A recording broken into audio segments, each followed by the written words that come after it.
Baik, langsung kita mulai saja. Assalamualaikum warahmatullahi wabarakatuh. Waalaikumsalam warahmatullahi wabarakatuh. Perkenalkan, kami dari kelompok 2. Di sini kami akan menjelaskan mengenai studi kepemimpinan Universitas IOWA tentang gaya kepemimpinan yang disusun oleh Oktavia Yunita Rahmawati, Nur Fauzia Rahmi, dan Nenden Purbasari. Selanjutnya, ada pemaparan teori tentang kepemimpinan yang akan dijelaskan oleh Saudara Oktavia.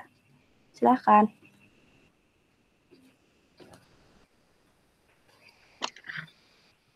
Teori-teori dalam kepemimpinan menurut para ahli, yaitu dibagi menjadi beberapa yang kita pilih 3. Yang pertama, kemampuan seseorang saat menjabat. Sebagai pemimpin dalam mempengaruhi orang lain, khususnya bawahannya, dilakukan supaya mereka mampu bertindak dengan berpikir sesuai arahan agar tujuan dapat tercapai dengan mudah. Yang kedua, kemampuan dalam diri seseorang yang mencakup sifat-sifat seperti kepribadian, kemampuan, dan kepemimpinan yang mereka gunakan dapat dipisahkan dengan gaya, perilaku, kedudukan dalam pemimpin yang bersangkutan. Yang ketiga, kepemimpinan sebuah proses mengarahkan atau mempengaruhi kegiatan terkait sebuah organisasi atau kelompok demi mencapai tujuan tertentu. Teori perilaku, behavior theories, konsiderasi, dan struktur inisiasi. Perilaku seseorang, pemimpin yang mementingkan bawahannya dengan ciri-ciri ramah tamah, mau berkonsultasi, mendukung, membela, mendengarkan bawahannya, dan selalu memberikan kesejahteraan bawahannya, dan tidak ada batasan-batasan antara pemimpin dan bawahan. Yang kedua, berorientasi kepada bawahan dan produksi. Seseorang pemimpin yang selalu memberi penekanan pada hubungan atasan dan bawahan, selalu menekankan teknis pekerjaan agar penyelesaian tugas segera tercapai.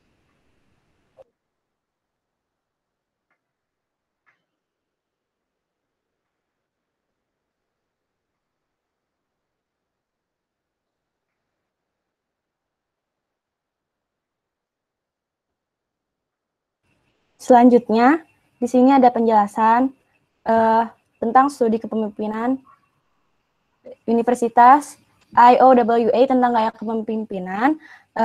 Pertamanya ini diadakan studi kasus ini untuk mempelajari kepemimpinan yang pada mulanya dilakukan pada tahun 1930 oleh Ronald dan Ralph K. White di bawah pengarahan Kurt Lewin di Universitas IOWA. Usaha ini mempunyai dampak yang panjang terhadap studi berikutnya. Dalam penelitian ini dianalogikan pada klub hobi anak-anak yang berumur 10 tahun dibentuk setiap klub dimintai memainkan 3 style kepemimpinan. Nah, 3 style ini ada autokratis, demokratis, dan laissez-faire. Yang pertama yaitu autokratis atau otoriter, pemimpin yang sangat direktif, selalu memberikan pengarahan dan tidak memberi kesempatan timbulnya partisipasi. Ia cenderung memberikan perhatian individual ketika memberikan pujian dan kritikan, tetapi berusaha untuk lebih bersikap impersonal dan bersahabat. Yang kedua yaitu gaya kepemimpinan demokratis. Gaya kepemimpinan ini, pemimpin yang mendorong kelompok diskusi dan pengambilan keputusan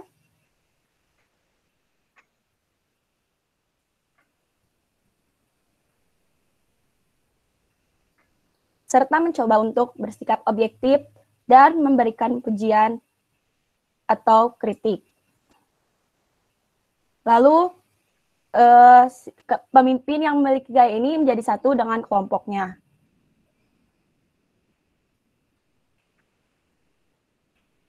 Yang terakhir yaitu gaya kepemimpinan laissez-faire atau pemimpin yang mempunyai gaya semaunya sendiri, yaitu memberi kebebasan mutlak pada kelompok.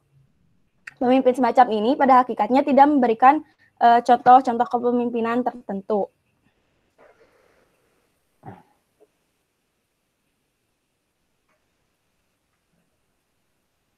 Yang selanjutnya yaitu contoh studi kepemimpinan yang akan dijelaskan oleh Saudara Fafa. Oke, sebelumnya untuk contoh studi kasus kepemimpinan Universitas IOWA yaitu PT Arta Surya Jaya yang menerapkan gaya kepemimpinan demokratis. Next.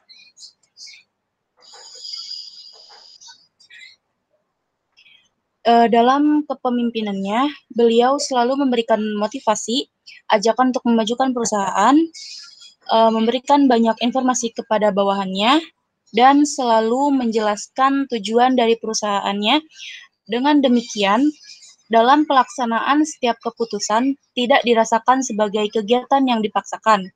Justru sebaliknya, semua terdorong untuk mensukseskannya sebagai tanggung jawab bersama. Next.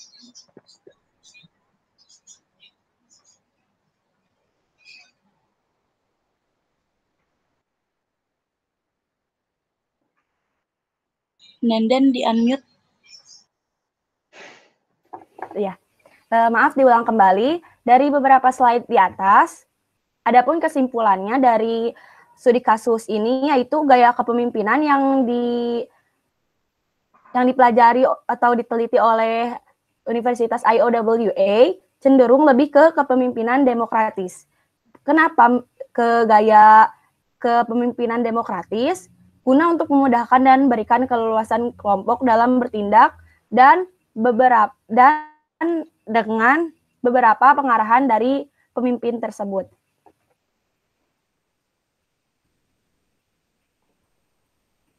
Sekian penjelasan dari kelompok kami. Mohon maaf apabila ada kesalahan. Selanjutnya yaitu ada sesi tanya jawab. Hanya untuk 3 pertanyaan. Terima kasih. Silakan. Tolong nanti kelompoknya saya lupa nggak mencatat untuk ini, untuk yang bertanya ya. Nanti infokan ke saya. Siapa aja yang nanya di kelompoknya gitu. NPM dan nama aja. Ada yang bertanya ini? Alfaiza, 1.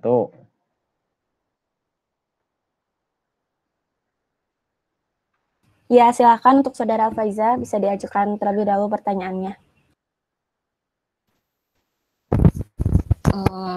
Assalamualaikum warahmatullahi wabarakatuh. Saya izin bertanya. Waalaikumsalam warahmatullahi wabarakatuh. Tadi kan dua teori sebelumnya, Ohio itu kan ada dua dimensi atau dua yang mempengaruhi, inisiatif dan perhatian. Sedangkan managerial grade itu produksi dan hubungan antara pemimpin dan anggota.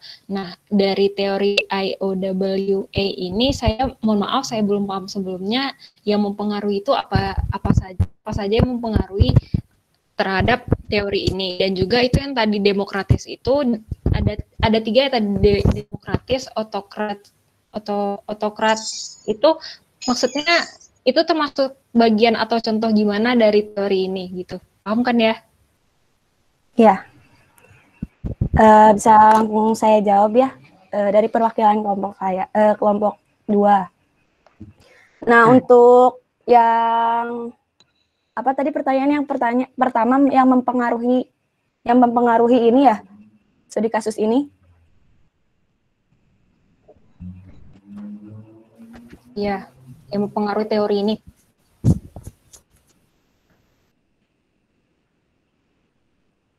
Yang mempengaruhinya pertamanya itu karena mempelajari teori kepemimpinan terlebih dahulu di kampus ini, lalu di bawah pengarahan ini di bawah pengarahan Kurt Lewin, yang 2 orang tokoh studi kasus ini melakukan penelitian. Nah, penelitiannya ini diambil dari klub hobi anak-anak. Jadi, studi kasus ini lebih ke menjelaskan penelitian melakukan gaya kepemimpinan pada klub anak-anak tersebut. Seperti itu. Dari pengamatannya itu, mendapat 3 style kepemimpinan yang lebih menonjol, yang masing-masing memiliki beberapa karakteristik yang seperti yang saya jelaskan sebelumnya. Seperti itu.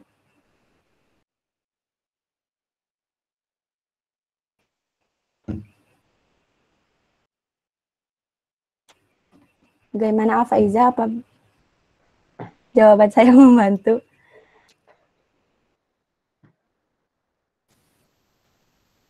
Berarti kan dari hasil penelitian itu kan yang 3 contoh tadi itu demokratis, otokratis, dan yang terakhir itu. Nah, maksud saya itu bertanya apa saja yang mempengaruhi teori ini gitu. Kayak contoh Ohio tadi kan inisiatif dan perhatian, sedangkan dari teori ini tuh apa gitu. Yang mempengaruhi kalau dari teori ini yaitu fokus ke gaya kepemimpinannya.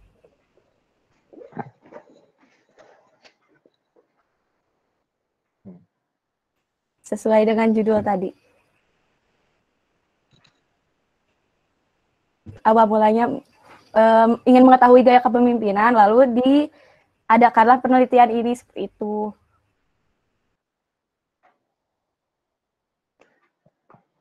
Saya coba nengahi ya, biar kebayang. Jadi ini menurut tadi deskripsi kelompok ini, Universitas apa ini teh? Iowa ya. Dia akan melakukan penelitian terhadap perilaku kepemimpinan. Ini kan perilaku ya. Berarti seorang pemimpin itu seperti apa sih?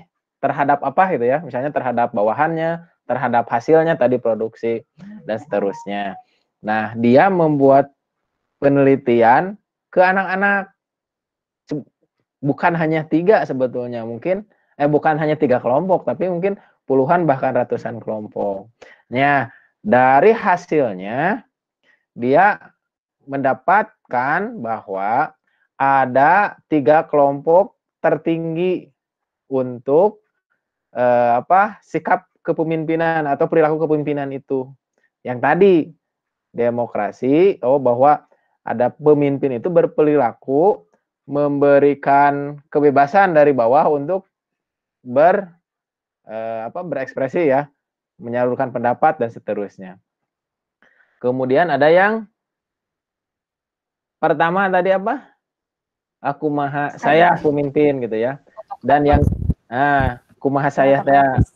Dan yang ketiga, pemimpin membiarkan aja, sok aja lah gitu ya, terserah, asalkan ketika saya kasih tugas, selesai tugasnya gitu.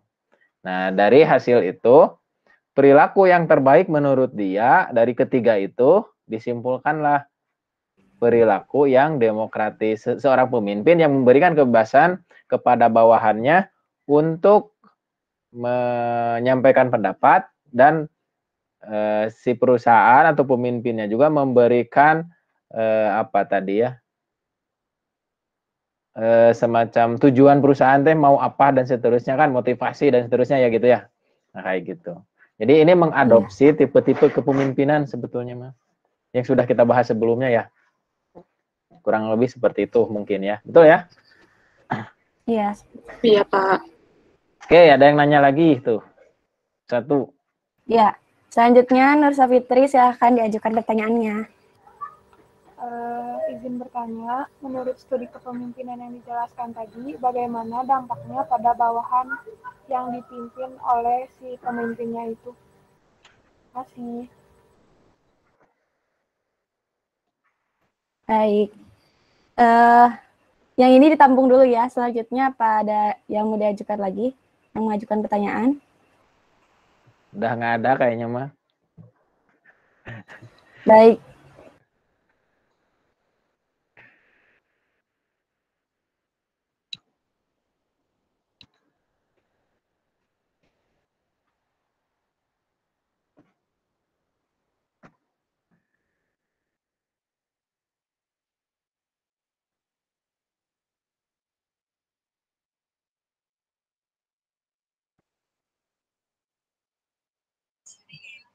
Izin masuk. Untuk Nur Safitri, tadi pertanyaannya bisa diulang?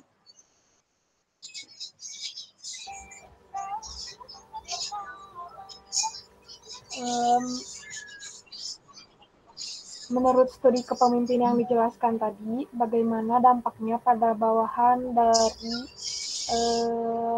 si pemimpin? Oke, izin menjawab. Jadi ini dominannya kan kepemimpinan IOWA itu lebih merujuk ke kepemimpinan demokratis, dan dampaknya itu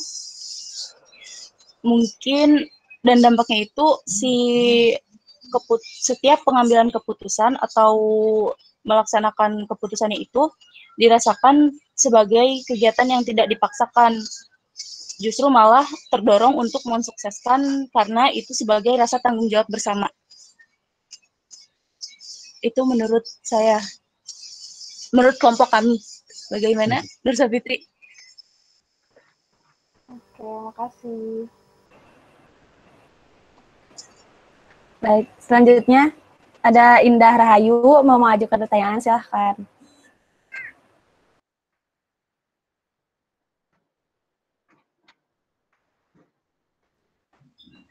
Pada Saya Indah Indah. Rahayu, NPM 2183002, izin bertanya kepada kelompok Nenden Purbasari.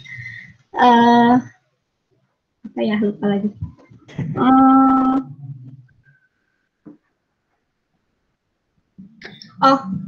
Apa alasan, kenapa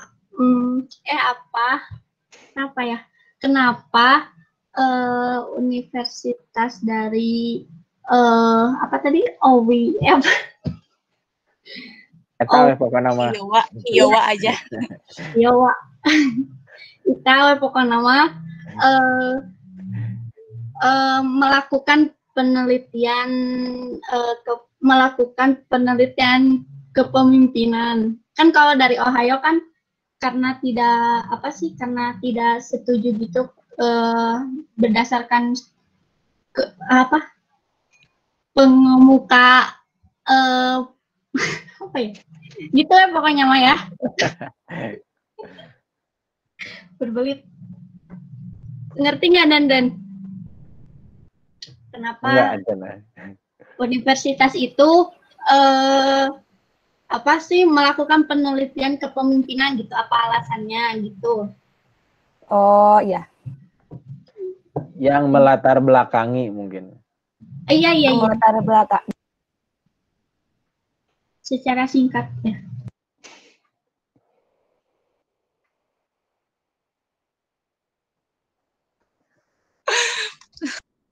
Baik, saya akan mewakilkan kelompok saya untuk menjawab pertanyaan Saudari Indah. Apa latar belakang Iowa ini mengambil studi kasus ini? Yaitu tujuannya untuk usaha untuk mempelajari kepemimpinan dan agar mempunyai dampak yang panjang terhadap studi berikutnya, gitu. Apakah terjawab, Saudari Indah? Itu jadi alasannya. Iya, alasannya untuk mereka berusaha untuk mempelajari kepemimpinan agar mendapatkan dampak untuk studi-studi kasus berikutnya, seperti itu. Oh, kirain tidak setuju dengan pengemuka orang lain juga. Terima kasih untuk jawabannya.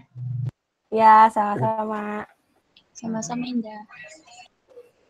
Jadi mungkin maksud Indah itu apakah ada alasan lain yang melatar belakangi munculnya teori perilaku ini, berdasar apa yang melatar belakangi itu maksudnya, saya misalnya nggak setuju nih dengan teori X, maka saya akan membuat teori Y. Nah, apakah ada teori X-nya sebelumnya atau emang saya mah ingin meneliti aja gitu. Tapi kan kalau tadi jawaban dari Nenden, ya saya mah pengen meneliti aja gitu. sepakat. Tapi kalau yang ditanyakan siapa, Indah, pengen tahu itunya mungkin. Iya, Pak. Gimana Pak? Gimana Pak? Maksudnya? Itunya gimana Pak? Jadi misalnya saya kecewa dengan teori X, saya akan bikinlah teori Y untuk memperbaiki X. Nah, apakah teori Iowa itu muncul berdasarkan dari kekecewaan atau ada teori sebelumnya gitu, maksudnya gitu. Ada nggak? Kalau dari kelompok kami mencari materi tentang teori ini, mereka itu tidak terpatok dari teori sebelumnya gitu, tidak ada teori yang menurut mereka kurang sesuai. Jadi mereka hanya membuat saja untuk urusan pelajari seperti itu. Oke, gitu katanya Teh. Siapa tadi Teh Indah? Iya, baik Pak. Terima kasih. Oke, sip. Udah 3 kali pertanyaan ya, ditutup aja silahkan. Iya. Baik, sekian pemaparan materi dari kelompok 2. Mohon maaf apabila ada kesalahan kata atau perbuatan. Terima kasih. Wassalamualaikum warahmatullahi wabarakatuh. Waalaikumsalam. Waalaikumsalam warahmatullahi wabarakatuh. Ini teh berapa kelompok ya? Saya lupa ya.